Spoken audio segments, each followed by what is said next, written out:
Welcome to another episode of the Obstacle Race Magazine podcast. Thank you once again for joining us.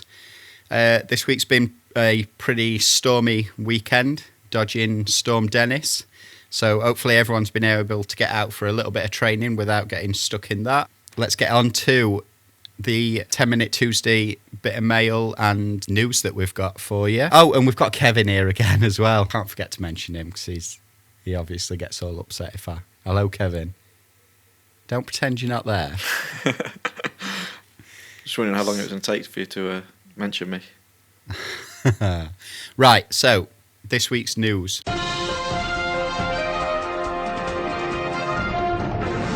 Positive note, straight away.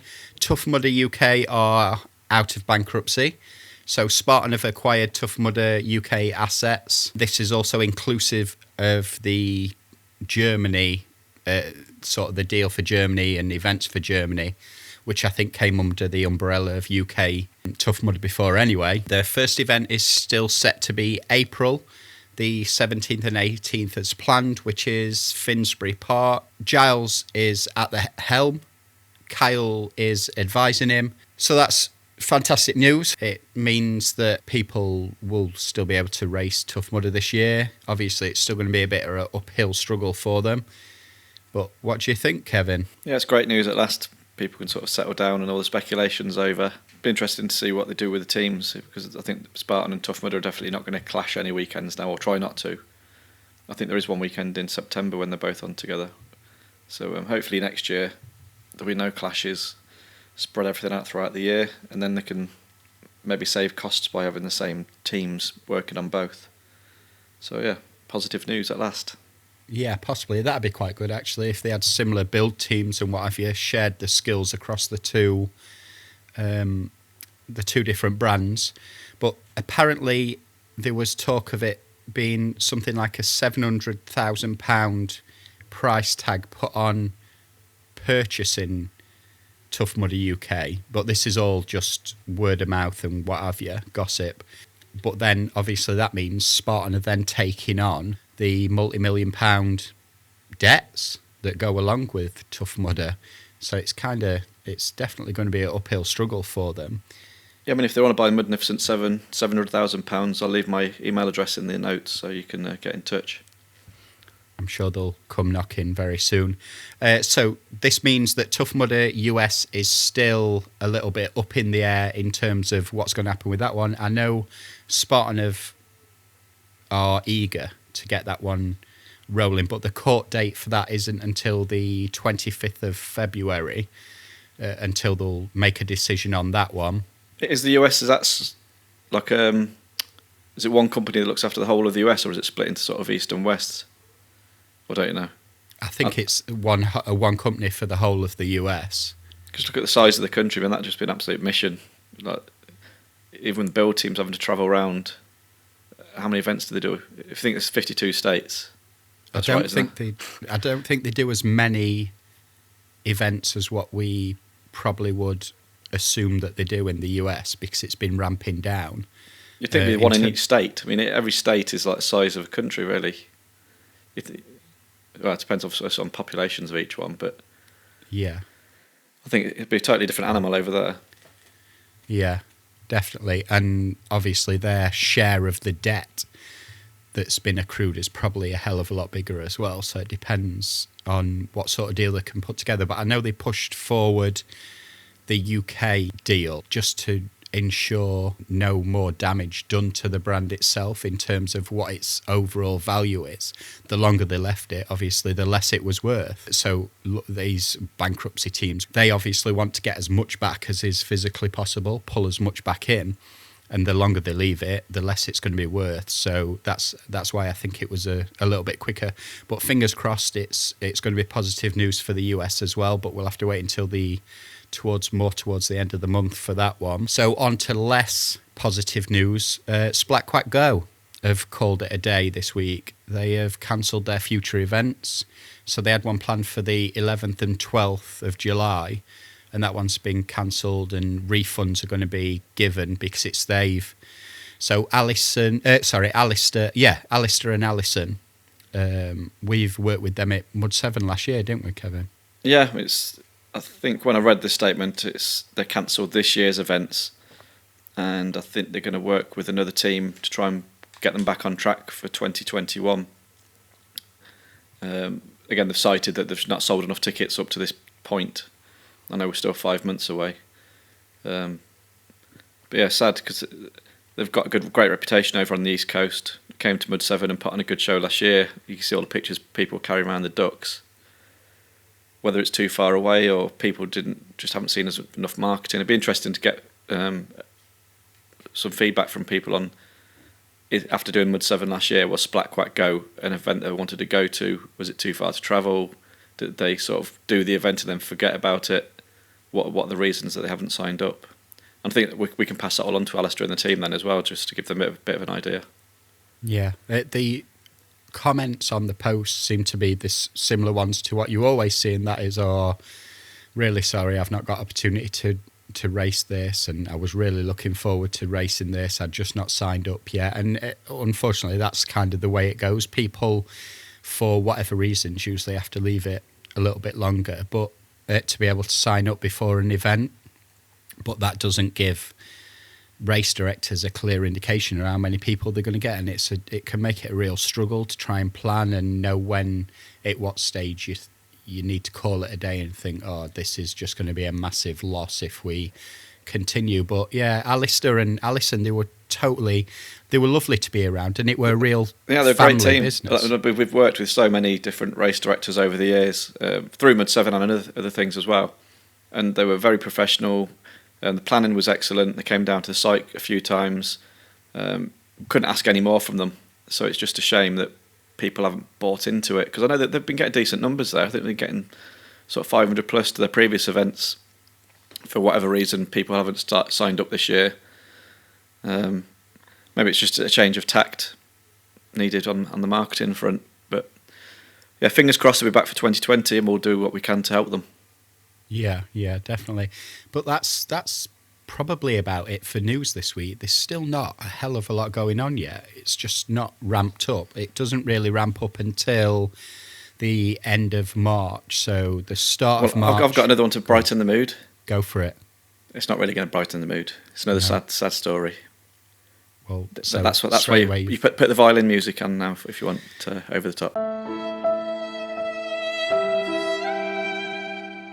Well, it's bad and good. So unfortunately, a lot of people who are in the Midlands love the Cliff Lakes training venue, and unfortunately, it is no more. So Paul, who runs that, has had to take the difficult decision to finish at Cliff Lakes, but he has got his No Excuses Fitness, which is in Polesworth, Warwickshire, so it's not that far from the lakes, and he does indoor and outdoor training as well. So if people follow the Cliff Lakes OCR page on Facebook, I'm sure it'll be changing name very soon. So it has been a great venue, huge lake there. They've had events on there in the past, but hopefully for Paul it's on to bigger and better things. Yeah, I think the main thing they'll probably be losing out on is just they were able to do water acclimatisation for racers at Cliff Lakes, but that's probably the only thing they're going to miss out on. But having the No Excuses gym, because of the indoor facilities, it does mean that they'll be able to cater for people all year round, rather than it being maybe a little bit more of a summer thing. But yeah, Cliff Lakes will definitely be missed in terms of a training venue, because it was nice to be able to run what was a course with pretty much everything on it, but in a few hundred metres basically, weren't it? It was spread across such a short distance, but with also such a massive venue. If you did want to do like head touch running, they used to do that there, didn't they? Water acclimatisation. We've had the barbecue there before for the ORM community, and that were a great day. Yeah, I mean, one last thing I'd say is we obviously have the Mud 7 camping and after party there as well. So I'm still chatting to Paul, and we're hoping that it can still take place there. So watch this space on that, and we'll put out more information when we know for sure what's happening. But the camping is still potentially on there. Yeah, fingers crossed, because it is a nice place to do it, especially having the bar and restaurant there as well. So I think that's it for the news this week. Is that it? Everything from you, Kev, yeah? Yeah, it's put a positive spin on everything, yeah. if that's all the news then, so we can go straight into listener mail. You've got mail. And this week in the listener mail, we've got 3 pieces of mail that I've chosen from the bunch. And one is from Robert Eade. And he says, "Hi, Carl and Kevin. I've just done Spartan Windsor. I've done Spartan Windsor a few times, and it's one of the muddiest, boggiest courses I've ever done. It really slows me down. Is there a technique to getting through these boggy parts quickly? Cheers, Rob." So, I don't know about you, Kevin, but I have got kind of a little technique, but I'd like to hear what your special technique is first. Well, after watching Bear Grylls' Survival, and is it a bit like when you're on quicksand, you're supposed to try and lie on top of it and not swim across, but clamber across the top of it rather than getting your feet going far down? Or am I totally wrong? No, I think that's what a lot of people do. Because if you look at the pictures at, say, Nuclear in the... I don't know what it's called. What's Nuclear? Nuclear. It's the Yorkshire version of Nuclear. Oh, Nuclear. Yeah, that's the that's one. Okay. Yeah, South Yorkshire version. I've invented a new race. Oh, dear. Right, so there... Is it Bog of Doom? I won't interrupt again. You will. Sorry. I know you will. Bog of Doom. I'm sure that's where you see the images from Nuclear Races. Isn't it Ebenezer? Is Ebenezer? Oh, yeah, it might be actually. Yeah, Ebenezer. I think you're right. People clambering over that, and they're on all fours because that seems to be the best technique for the really deep, squelchy mud. But in terms of moving speedily through mud, what I always think is making sure I point my toes as much as possible. So as you're putting your foot down, you kind of point your toe into the mud. So getting up on your tiptoes as much as possible, because then it makes it so much easier to pull your foot back out, because there's not that same suction as when you've got your foot flat. Yeah, you've not got the resistance of all the mud on the top of your foot. Exactly. Yeah. So if I suppose it just depends. If it's really deep, then you're going to end up probably doing your patent pending Bear Grylls survival style. Yeah. But if it's not too deep and it's only sort of just maybe mid shin depth, it would be well worth trying to crack on through and just get up on your tiptoes a little bit more. But either way, it's still your thighs, your quads really know about it, don't they? Yeah, there's some terrible bogs we used to have at Long Furlong Farm when we used to put the muddy furlong on events on with Carmel and Ali. There's some of the bogs there were just atrocious. I think the first couple of events we put on, we had a photographer down there. And yeah, it was that really sticky, thick, especially once a lot of people have gone through it as well, it just mulches it all up. Yeah. So it's not ideal for racing in, but no. Delightful smell as well when it all gets stirred up. Lovely place to be around. Right, so next listener mail is from John March. Hi, question for your 10-minute Tuesday podcast. Should events have progressive price rises? Discuss. And then he's put in brackets, I can see why a bit of a early low prices encourage people to sign up. And this gives organisers an idea of numbers. But if you are not able to plan ahead, you end up having to pay lots if you sign up nearer to the event. And this may stop people going. And that's, like I say, that's from John March. So this is a perfect one for you, Kevin, because I know you obviously look after all things Mud 7. So what's the idea behind the progressive price rise? I think for this type of event we put on, I think we're priced very competitively. Like the early bird prices are really low, and we go up in £5 increments throughout the year. There's about 3 or 4 price rises. But with the magazine as well, we offer subscriptions where people can pay in instalments, so people can get Mud 7 as part of their subscription package and do it that way. And also, before up to the event, we're offering free places for charity runners as well. So I think the price before, like if you try and sign up a week or so before the event, it's about $57.50 or something like that. So to me, that's still pretty affordable. If you go to Tough Mudder on the day, you're paying more than double that. So I think for our event, I'd say it's reasonably priced. Those increments give us an opportunity to put some marketing out to try and, again, get ahead of numbers and know what we're going to do. But we're trying to make it as cheap as possible. So with the subscription packages, with the free entries, it sort of works for us. I personally like it, but like I say, if you haven't got the money to sign up straight away, it makes it more difficult. So everybody's in a different situation, aren't they? Yeah, I think John's getting at as well, rather than it being a investment of money, it can be maybe if you work in a job where you don't know your shifts until, I don't know, 28 days before or a couple of weeks before. That also obviously leaves them in a position where they're either going to sign up and take a bit of a gamble in terms of are they actually going to make the event or lose the money, or they can leave it till last minute and it costs them £20 extra on top of what it would have done if they'd have signed up right at the very beginning. So it is tough. Well, we do offer a transfer function, and most events do as well. If somebody signs up to an event and they can't actually make it, there is usually a sort of switch your entry to another person function on there. Yeah, and very few charge anything, or if it is, it's only a small nominal fee rather than it being big. Because I know at one time some events used to charge an absolute fortune to be able to transfer them. And the trouble was they did actually get... There was a problem with sort of ticket touts at one stage. And I think Rat Race Dirty Weekend, they had a problem with it. People were signing up very early on and then taking advantage of selling the ticket on maybe just under what the later prices were, but still making quite a hefty bit of interest on what they would have initially signed up for. So what happens is if you wanted to transfer your place, you had to pay the difference between what the ticket cost initially to what the ticket would have cost at that time. So that's what we do on ours though as well. So people have to pay the difference and the transfer fee. And it does put people off trying to buy up tickets and then selling them on later and whatever. I think we have got experience of it with Muddy Furlong. We didn't do the price increments. We had a set super low price. It was like 25, 30 quid. And that was the price all the way through. So there's no incentive for people to sign up. It made it very difficult for us. And I think we had to cancel an event. I think we had to cancel one of the events because numbers were just looking too low. And a bit like Alistair and Alison put out this week, the comments on there, I was going to go, but I just hadn't signed up yet. And that's what happens.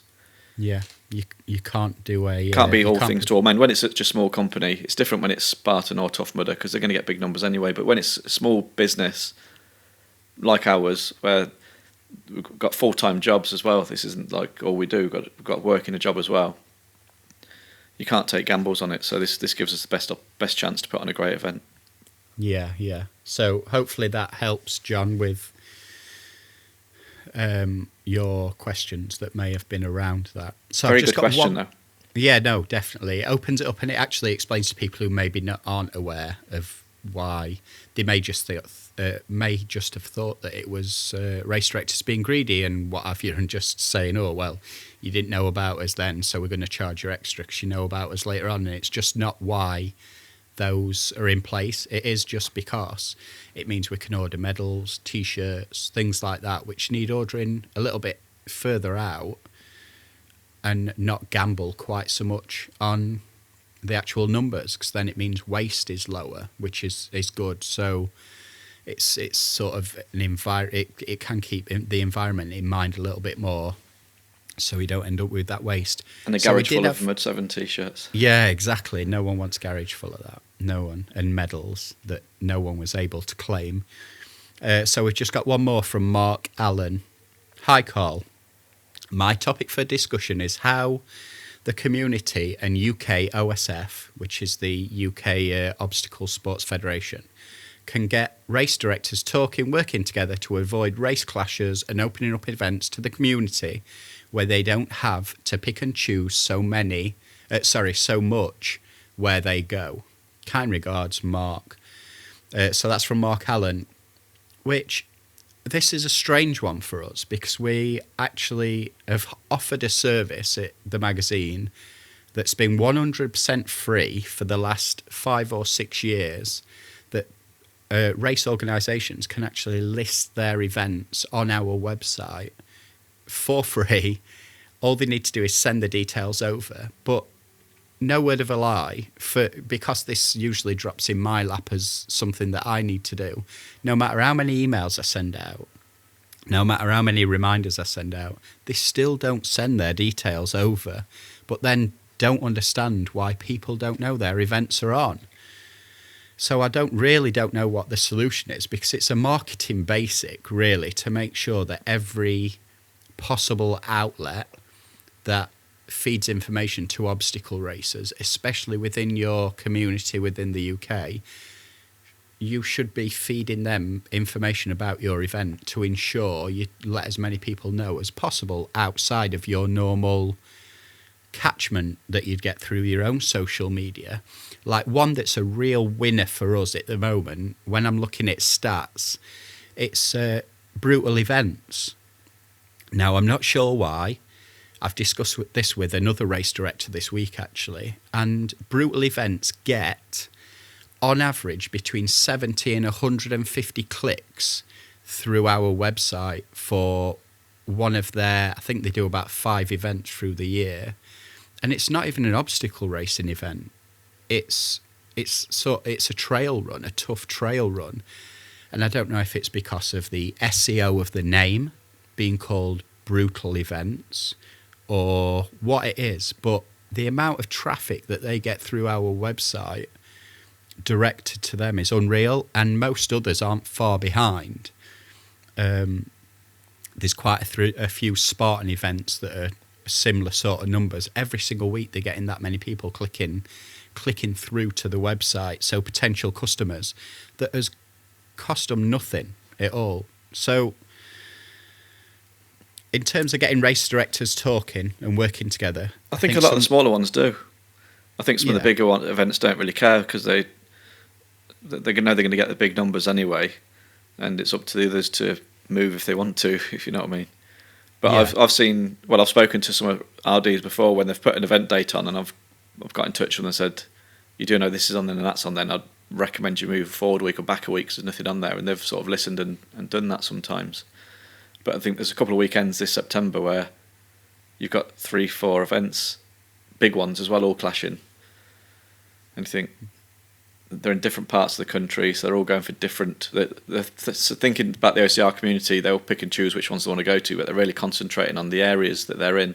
So Wolf Run, for instance, probably 95% of their runners come within a sort of 20-mile radius from Leamington or Leicester, wherever each one's going to be put on. Whereas Spartan, you've probably got it a bit further afield because you've got the season pass holders, and so I think the bigger ones concentrate on their local communities, and the smaller ones, there's no reason why they should clash, because they're the ones that really need the help of the OCR community. So, sort of answering Mark's question, I think a lot of the independent RDs do speak to each other. It's just that people don't see that they do. So you could set something up to formalise it, but I don't know what the Federation could do differently to what we've done or what others are doing. Yeah, especially if it's something that ends up being monetised. That's going to just put some of the smaller ones off straight away, because as soon as you start talking money, some of them can run a mile. I don't know, like the reason I use the example of the Obstacle Race Magazine website is because our events listing is completely free, and there's still ones who just need that extra shove to even send their details in first place, although it's guaranteed traffic, and they still sort of take it for granted or just don't bother at all. And then if someone sets up a service that I'm assuming wouldn't be for free, there's even less chance of them sending it in. So I just don't know. But it is always going to be a situation, like you say, there's going to be that divide between the bigger ones and the smaller ones, and the ones who it works that weekend works logistically for their race, so they don't care who else is putting an event on that weekend, because it makes no real difference to them. I know it sounds like I'm just waffling about Mud 7 all the time, but there's no other event like that where you get all the RDs working together for a common cause to put a single event on, and they do talk, and they do sort of relationships are born from that event when they're working with each other all week, and then they'll chat to each other afterwards, and they do start talking about different things. So, and there was a lot of thought put into when we have Mud 7. So, although we get other RDs there, we get other races there coming down, and they are talking. So it's mainly the smaller events, and they do help each other. And you see, like David from Rocket Race, you'll see him up and down the country at other events, helping out. He knows the RDs, and likewise others go. Gavin Levitt, he'll go all over the place as well, to different events, chatting to the people in charge, and it's good. I think it's working anyway. I don't see how it can work any better. Well, we chose August specifically for Mud 7 because, if anything, it's the worst time of year to try and sell an event because it's the kids' holidays, people are away, blah, blah, blah. So in terms of trying to get numbers, it is an absolute nightmare, and was it first for us. But it also means we're not going to tread on any other other events' toes, which is the whole idea behind it. Was we didn't want to come from where we were with having good relationships with all the events at the magazine, and then to set up this event to then start treading on people's toes, because that's not the idea behind it, and we didn't want to ruin any relationships. So we actually selflessly chose that weekend, even though we knew it would be a real tough weekend. Like, we always put people off. If they say, I'm going to put one in we see in the comments all the time. time. We'll put a post up on the Mud 7 page, and people start tagging their mates, you're coming along. And they'll say, I'm on holiday that week, or there's a wedding. This is like height of the wedding season as well. Or I'm not sure what my holidays are going to be. So we know it's tough, but it's something we just have to put up with. Yeah, but it meant that we were, like I say, we weren't treading on people's toes. Yeah, because we're here. Like, the Obstacle Race magazine is here to promote the sport, promote all the different races. So we do, like you said, we don't want to tread on anybody else's toes by putting an event on the same weekend. I think the only one we used to clash with was River Rat Race, but it's not so much of an OCR. It's a different sort of person taking on that event. Yes, yeah. I think they were very driven by, they would have had like the media circus behind them in terms of like Men's Health and things like that at that time. We've clashed with Tough Mudder, I think, in past as well, which were a bit of a once, toughie. yeah, because we're usually the second Saturday of August, but last year there was a big event on at Hart Park, a big shooting event. So we got budged back a week, but this year we're back to the second Saturday of the month. Yeah, but it works for us now. We've got used to that date. We've changed our marketing and what have you, so it actually helps. We've now been able to overcome that obstacle. But for anyone else to try and sell an event in August, we would always put people off because just it don't is want as an much rain this year, nightmare. please. Yeah, well, it's good. It's good for the course, but it's just an absolute mission to set up. Yeah, true. But we've had every single Mud 7 so far, touch wood, on the day of the event, we've had beautiful sunshine every single year so far. Yeah, I think last year was one of worried. Well, yeah, it wasn't as beautiful in the morning. There's a little bit of drizzle, but the week before, you're looking at the weather app on your phone and you could just see rain all through the week, and you're just praying for that day. You look at it and there's a bit of sunshine on the Saturday. Praying for the break. I just don't trust that anymore. It was that app. It all turns out good. Karma had our backs. But that's it for this week's listener mail. We had a few others, but some were a bit sort of repetitive of what Mark, John and Robert had already said in theirs. So I sort of left them to one side. But we're still not getting loads and loads of listener mail, and it would be cool to get a few more in to give us a little bit more to choose from. So if you have got anything and any topics that you'd like us to discuss on the podcast... There's plenty of people online who've got big mouths in the OCR community. Come on, send us an email. Yes, just bang it into an email, get it sent over, and we're more than happy to discuss it, as long as it's not going to cause a huge rift between anybody. But yeah, so send them over to carl@obstacleracemagazine.com, and I'll quite gladly receive those. So that's it for the listener mail. We've wrapped up the news. Don't forget, if you haven't subscribed yet, you've still got a week or so of the current subscriptions before we start changing them up and stripping them down. So if you do want to get your magazine subscription that includes race tickets, your race vest, the magazine itself, obviously. $69.99 for Nuclear and a Spartan Sprint or Super. Come on. I know, it's madness. I can't believe they haven't And already gone, to be paying honest. 2 instalments as well. Yeah, we ain't got many left, but I do find it absolutely bonkers that they haven't already gone. Usually by now, those deals, the lower end ones, have just gone.